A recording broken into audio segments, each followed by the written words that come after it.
Okay, good morning. I want to welcome you to the Juneteenth celebration, our third one. So I will thank you for coming.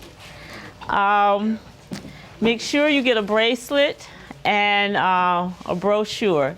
In the brochure, I should say in the little booklet, there are directions if you're driving yourself behind us. You shouldn't really get lost, however, because most of the places are in close proximity to each other.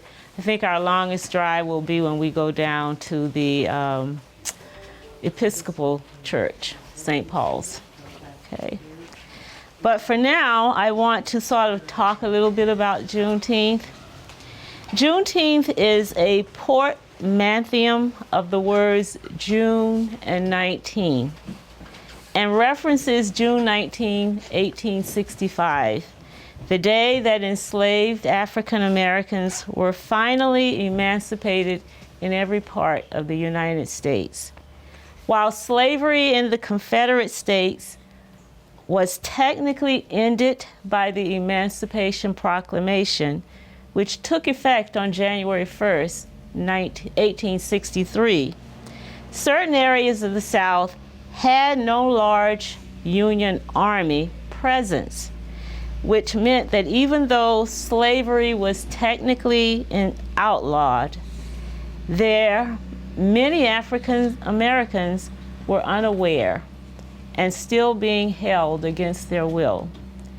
It wasn't until more than 2 years later, on June 19, 1865, that General Gordon Granger and the Union Army arrived in Galveston, Texas, and announced that all enslaved Black people were free by executive decree.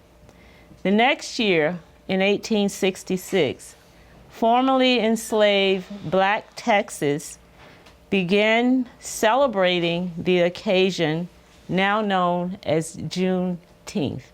So it was really celebrated mostly in the west of the U.S. I think California started celebrating it, Oregon, Washington. And I'm from the South, the Southeast. I did not hear about it until I was an adult and was out in the state of Washington. So it really sort of went away. But now it's a known national holiday when President Biden made it so. In 2022. Yes. 2021, I'm sorry, yes. Thank you. Okay.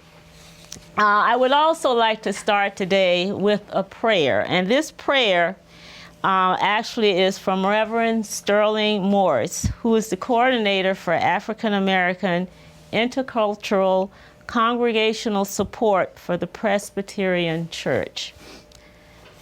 And I start. Thankfully, we praise you, O God, for your liberating power that broke shackles of oppression and restored humanity to the disenfranchised. Make us instruments of grace to resist slavery in all manifestations, that no soul shall be denied the right to thrive and fully realize their divine purpose in you. Amen. Amen. Okay, now I think y'all had a chance to see a little bit of the museum and see John Thomas. We're going to now board the bus, and I don't know if we should get off. Helen and I will be your tour guides. I should introduce you to the people here. This is Helen, and this is Rose. Rose is coming because she's going to actually be entertaining the children at John Brown Farm. And you can see she's actually dressed for the part. Yes.